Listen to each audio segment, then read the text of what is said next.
Ini ada resiko dari zaman yang sudah berubah. Adanya COVID ini bukan membuat kita akan kembali ke new normal, normal baru, tidak. Normal itu tidak akan pernah terjadi lagi. Yang masalah tidak terulang lagi. Kita memasuki new civilization, peradaban baru. Duduk dengan jarak yang renggang, begitu kan? Mau ngaji, di screening dulu. Jadi bagian dari new civilization. Kemana-mana di jalan kita pakai masker, salaman, tidak jabat tangan. Ya itulah peradaban baru. Memang konsekuensinya tidak bisa kita ingkari.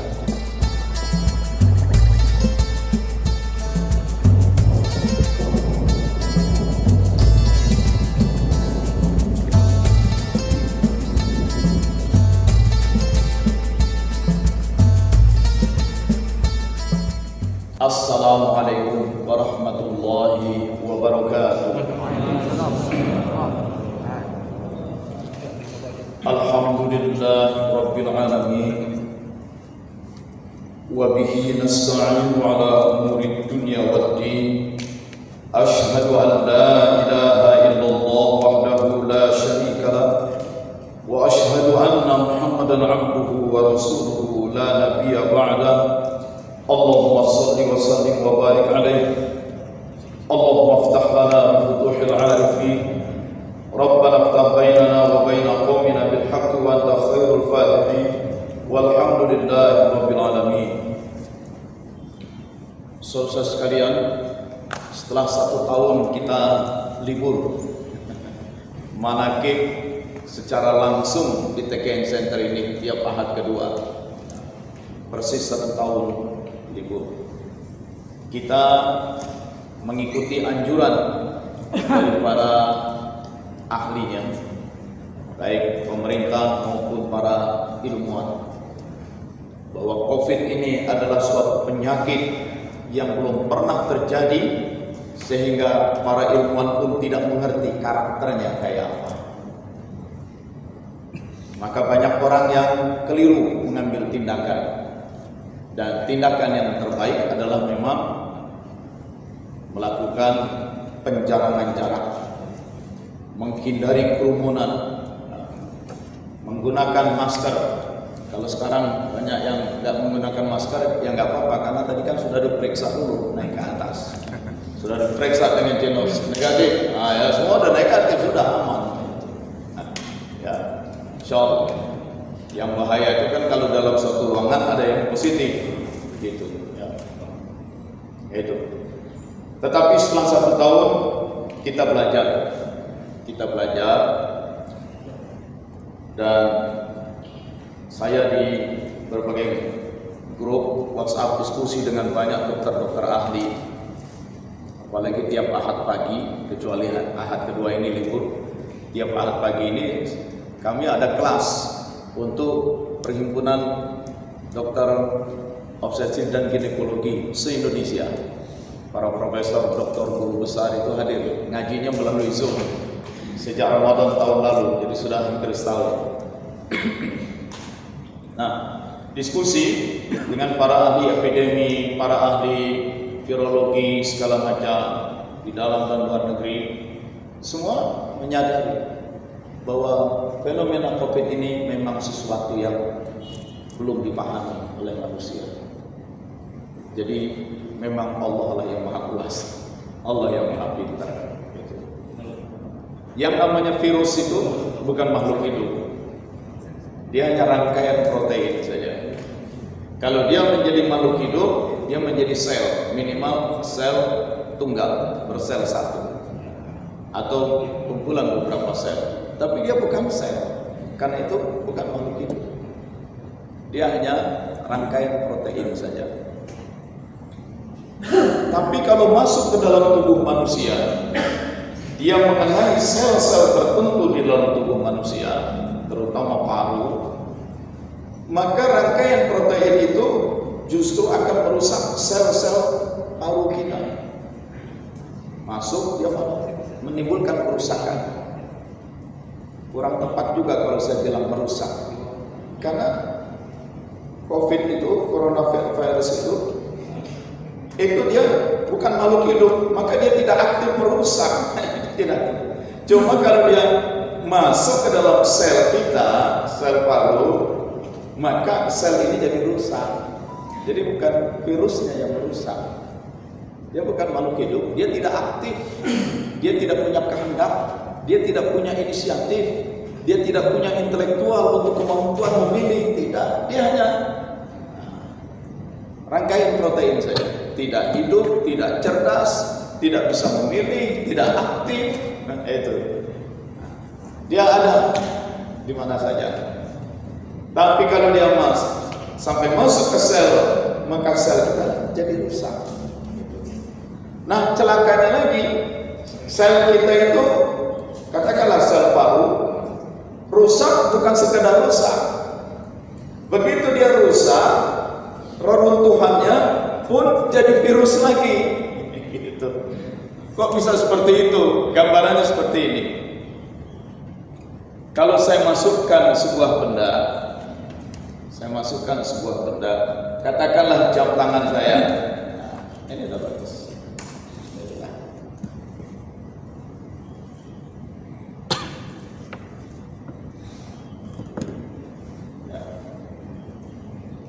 Kalau saya masukkan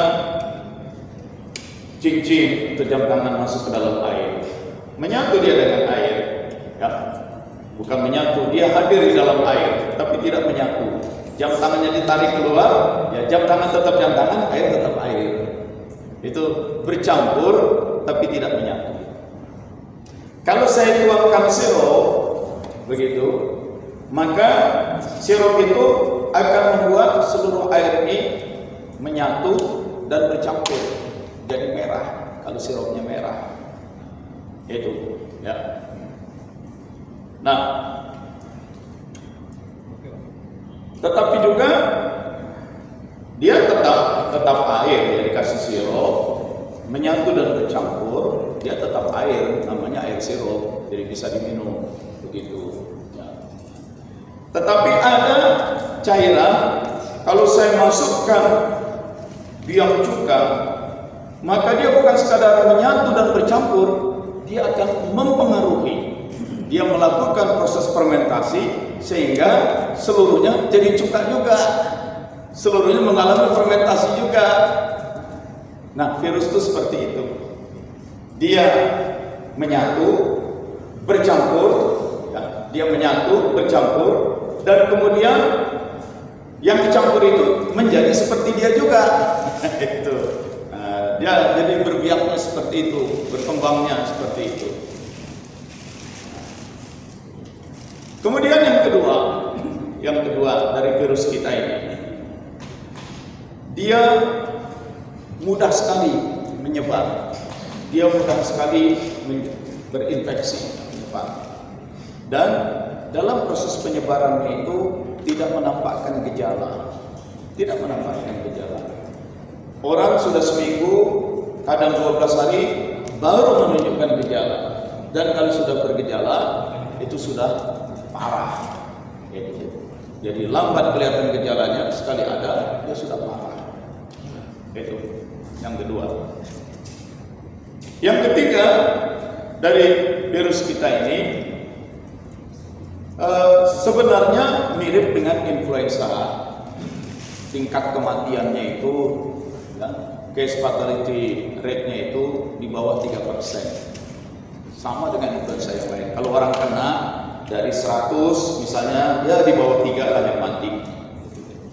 Tapi karena dia menyebarnya cepat, maka meskipun di bawah 3% dengan jumlah nominal yang banyak.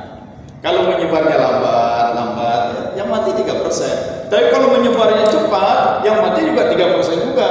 Cuma karena dia udah menyebar cepat dan banyak, 3% itu jadi besar jumlahnya. Itu ya.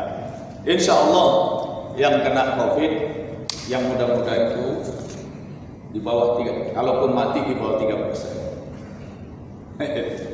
Berbeda dengan yang sudah di atas umur 50, di atas umur 60. Kalau kena, tingkat kematiannya 10 kali lipat, bukan 3%, tapi 30%. Jadi orang-orang yang sudah senior kalau kena itu 10 kali lipatnya mati.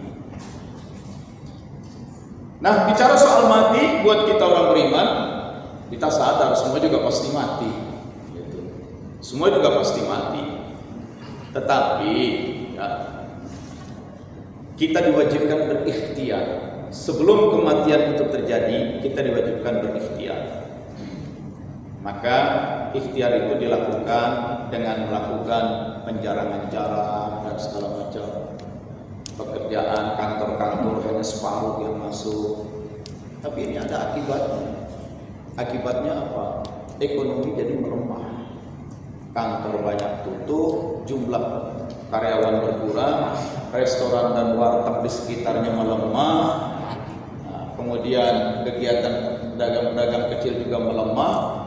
Orang harus pulang kampung, tidak bisa bertahan lama-lama tinggal di kota besar, termasuk di Jakarta. Akibatnya semua menjadi susah. Oleh sebab itu ikhtiar tetap harus dilakukan.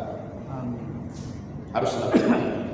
Nah, juga dalam perjalanan kami ke berbagai daerah, kami menyaksikan bukan saja keadaan ekonomi semakin lemah, pekerjaan banyak hancur, lapangan kerja banyak hancur, fisik juga banyak yang melemah karena orang banyak yang berdiam diri dalam rumah, kurang bergerak.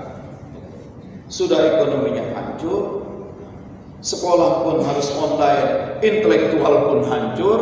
Bagaimanapun sekolah online itu kualitasnya hanya sekitar 20 dari 30 atau 30%, tidak sama. Maka dalam setahun ini kualitas pendidikan kita hancur. Ya, ekonomi hancur, berantakan, fisik hancur karena jarang bergerak, intelektual juga melemah, pendidikan melemah, dan yang paling gawat yang keempat, iman pun hancur juga. Orang ada semacam keputusasaan, ada keapatisan, karena terlalu lama tidak sholat berjamaah, karena terlalu lama tidak zikir berjamaah, karena sudah terlalu lama tidak berdoa berjamaah. Akhirnya TKN Center Jakarta mengupayakan, kalau begitu kita harus bikin lagi manakib secara offline. Loh, tapi kan COVID belum selesai. Karena itulah kita upayakan ada mesin untuk screening genus. Mesin genus itu tingkat akurasinya lebih tinggi dari PCR. Jadi dia lebih kuat dari PCR. Tetapi dengan teknologi yang hebat itu malah jauh lebih murah. Jauh lebih murah, lebih mudah, lebih nyaman. Tidak harus di swipe hidung kita. Karena itu kita taati protokol kesehatan. Manakib offline dan kegiatan-kegiatan offline di TKN Center Jakarta kita mulai lagi. Kan COVID belum selesai, siapkan mesin genus. Siapapun yang masuk screening. Itu berarti yang masuk ini sudah negatif semua. Ini ikhtiar kita. Daripada nggak pakai begini, kita terpaksa tutup. Ramadan tutup kegiatan nanti. Sayang. Jadi Ramadan sudahlah, Allah kan kasih bencana, kasih penyakit, juga kita berpikir. Dengan kita berpikir, ketemu teknologinya, ya gunakan teknologinya. Jadi kegiatan Ramadan kita akan bangkit. Kita tidak akan diam di sini. Kita akan bikin lagi itikaf nanti. Sudah setahun terlalu lama kita meninggalkan masjid. Oh, tapi kok sekarang mau manakib saja harus pakai periksa genos, harus ada, bukan harus sih, ini tambahan infak. Ya, ini konsekuensi dari zaman yang sudah berubah. Ini resiko dari zaman yang sudah berubah. Adanya COVID ini bukan membuat kita akan kembali ke new normal, normal baru, tidak. Normal itu tidak akan pernah terjadi lagi. Yang masalah tidak terulang lagi. Kita memasuki new civilization, peradaban baru. Duduk dengan jarak yang renggang, begitu kan? Mau ngaji, di screening dulu. Jadi bagian dari new civilization. Kemana-mana di jalan kita pakai masker, salaman, tidak jabat tangan. Ya itulah peradaban baru. Memang konsekuensinya tidak bisa kita ingkari, tidak bisa kita tutup-tutupi. Sudah kita terima saja bagian dari takdir Allah bahwa memang sedang ada COVID dan itu sangat mudah menyebar. Itu kalaupun kena memang kematiannya buat yang mudah-mudahan cuma 3%. Cuma kalau sudah kena itu bikin repot. semua orang. Yang sudah kena itu paling tidak 3 bulan itu baru bisa pulih 100%. Karena ada yang sudah 1,5 bulan masih lemes, masih gampang letih. Biasanya jam 9, jam 10 malam masih bisa kerja. Ini jam 5 sore sudah harus istirahat. Ada yang jalan masih limbung. Sudah negatif, cuma bekasnya ini. Itu.